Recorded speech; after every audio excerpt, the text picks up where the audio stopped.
Hello again. Just doing a second launch of this Gemini.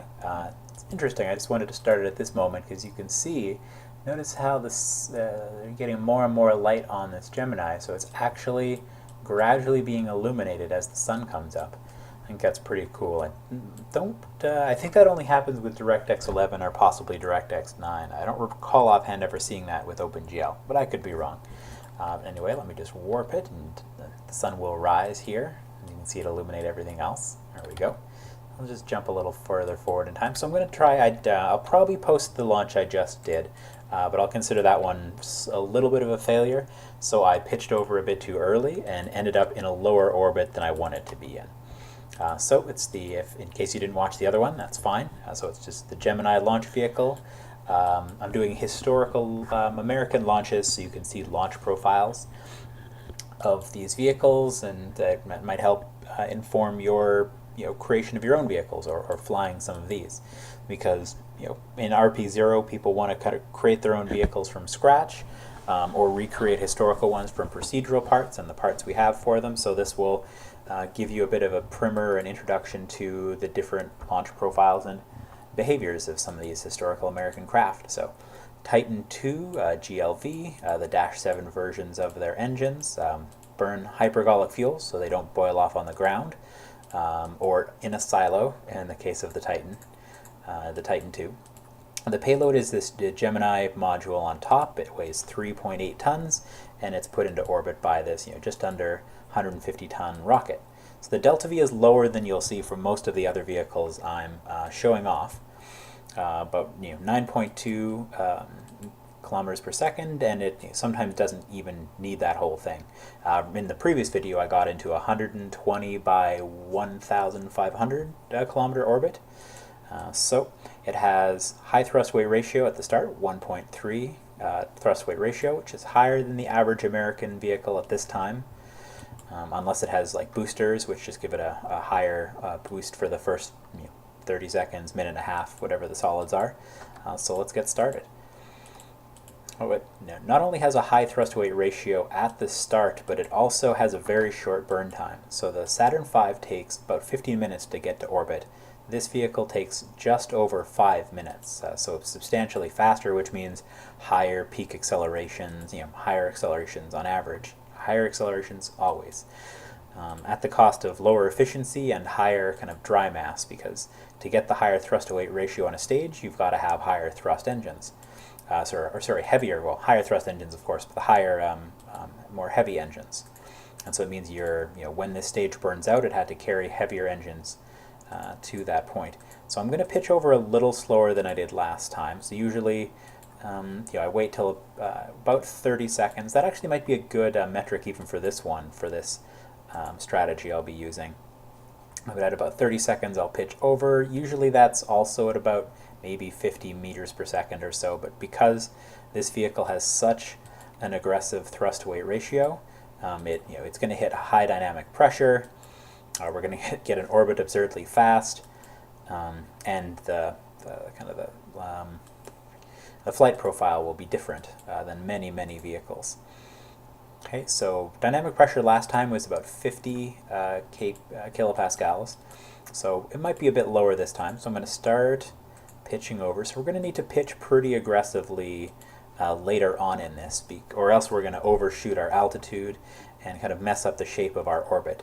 So pretty much every orbit, every launch that I do, I want to, at the end, I want my time to AP to be about 0, and that matches a vertical speed of 0. So you're not kind of still heading up or down. You're kind of in level flight when you burn out. So that means that the height you're at is either going to be your periapsis or your apoapsis, depending on what your speed is. It'll either be the low point of your orbit or the high point of your orbit. So there we go, delta V is starting to come down, so let us tilt over substantially, a bit below even the sort of optimal thing that I'll often use is to go right to the orbital vector. That's also available, prograde there. But I'm going to go a bit below that to counter for the fact that, because this has such a high thrust-weight ratio, I kind of go through the arc of your pitch pretty quickly. There are other vehicles that will do that as well for other reasons, where you kind of lob it high, like because if you have solid booster stages, or if you have a very long burning upper stage, or even a combination of those. You do a similar trajectory, but for very different reasons. In this case, we need to kind of get that lob because we need to get a lot of sideways velocity later on, so we don't push the time to apoapsis out too far. So about 1.5 minutes, somewhere around that should be good. And then I'll arc a bit lower.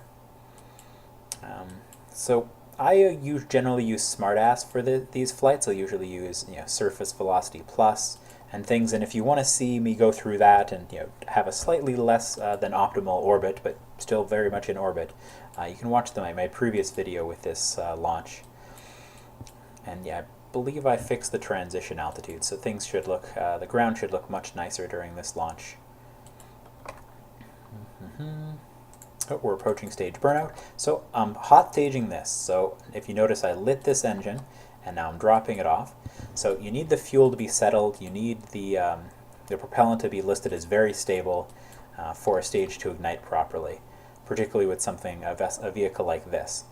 And the way that the actual Titan IIs would do that is, if you saw the vented fairing, it would actually blight the second stage, and so it would be spinning up, it would be producing a bit of thrust.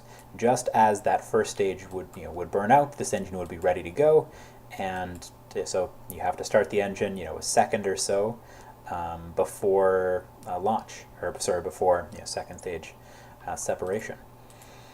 So it looks pretty good actually. So I want to end up at an altitude of about 155, because now in real solar system the Earth's atmosphere ends at an altitude of 150 kilometers. So I want to be just a little bit above that. But it'll be with a vehicle that burns out the stages as fast as the Titan II does, we need to balance this time with this time. And this time is going to decrease 1 second per second because it's actually burning seconds worth of fuel. But this time is going to vary because we are we're pitched above 0. If we were pitched at 0, this time would pretty much also be moving 1 second per second. This still changes a little bit, even when you're at that, for complex reasons that I can kind of proof out on paper, but I can't explain. Because it's kind of the reference frame we have. Alright, so 2 minutes left in this stage, so we've already been burning for about 3.5 minutes, so we'll be in orbit very soon. If you've been keeping an eye on G-force, so that's the thrust-to-weight ratio, the live thrust-to-weight ratio of these stages, and they're very high for this vehicle. It is an ICBM after all. So you can see Florida going away behind us, so there we go. These numbers are starting to get pretty similar. I'm still going to be a little low, so let me kind of try to cheat that. So what I'm doing now is a bit odd, but I'll explain it. So I want to get this altitude up. I want to get some vertical velocity now before my stage burns out. So that's the predicted peak, and now I can just be at this, at 0, just below it here. Let me set surface pitch of 0, same heading. So now I want these times to balance out. So that basically the vertical velocity, the earlier you get vertical velocity in the launch, it's more of a lob. It has more time while the stages are burning for that velocity to translate into distance. So we're only burning for 5 minutes, so that, if we're moving upwards faster earlier on, it has more time up, more of a portion of that 5 minutes lets it translate into altitude. So there we go. So we hit that 155, that's the predicted altitude. We're obviously not there yet. And because I'm locked to pitch 0, so it's not the most efficient use of my delta V. The most efficient use is if I'm burning directly prograde, then all of my increase in speed is going into my forward velocity, which is mostly orbital velocity at this point. So let's see, those are getting close. Now notice this is a little larger than this. So that means I want to pitch below the prograde. And I did that previously in the previous video using surface velocity plus. And here I'm just doing literally, I say I want -3 and it will give me -3. So those are two different ways to manage it. I find this, the surface velocity plus, kind of deciding where you'll be relative to that, a bit more organic. And so this number is decreasing, but I still want it to decrease so that these are matched. There we go. They get a little bit, sorry, they get a little bit difficult to estimate at this point because we're nearing orbital velocity, we're at very high g-forces, so that's why I have the vertical speed and the time to apo numbers both up, because I've kind of gained a feel for both of them together. So now, yeah, we have just 20 seconds left in the stage. So we want this below 100 meters per second. No matter what kind of launch vehicle we want it to be a number we can manage in such a short period of time. And so this is pretty good, actually. Let's just leave that, maybe pitch up just 1 degree. So I'm just 1 kilometer below the goal I had set for myself, which is good. A bit of that is absolutely luck. If you're trying to target a very specific orbit with the Titan II, you're not going to get there. And this time I might shut off the engine a little before it burns out fuel. No, I didn't have to. So see, we achieved a pretty low orbit here. It wasn't the most efficient ascent.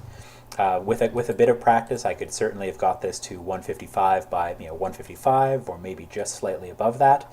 But what's unique about this vehicle is that I don't have to target the perfect orbit, and obviously you can't. I didn't record what the peak g-force was, but your velocity is changing amazingly fast during those last couple of seconds, so you're not going to be able to target it as a specific orbit. So what you can actually do with this vehicle, so I turned on the RCS, let's notice I have this throttled up. So this is a very capable vehicle because it has a pretty decent propulsion pack. 2% of a G from RCS, from the propulsion module of this is nothing to sneeze at. So even though I was just below this 154.1 by, it's not a circular orbit, but I can easily circularize it here with under a minute of burn from this propulsion system. And let's say that that I actually burned out at, say, 154 by 200. So instead of doing this burn right here just to circularize it, I would have set up a maneuver node for just a couple of meters per second of delta V over at the other end of this. So there we go. So we're nearly circular. There we go. So we're in a quite circular orbit, of pretty close to what we targeted in 6.5 minutes. So like less than half of the time that the Saturn V takes to achieve orbit. And so this is the payload you're going to get in orbit. I might do a Titan 3A launch later to kind of show the difference between, so with the same launcher, this is all payload. We pretty much expected this to deliver us no delta V at all to get us into orbit. So if I take that same launcher and I put on a payload that was heavier than this, it would have to produce some thrust to get us to orbit. So it would kind of have to it would have to expend a bit of fuel.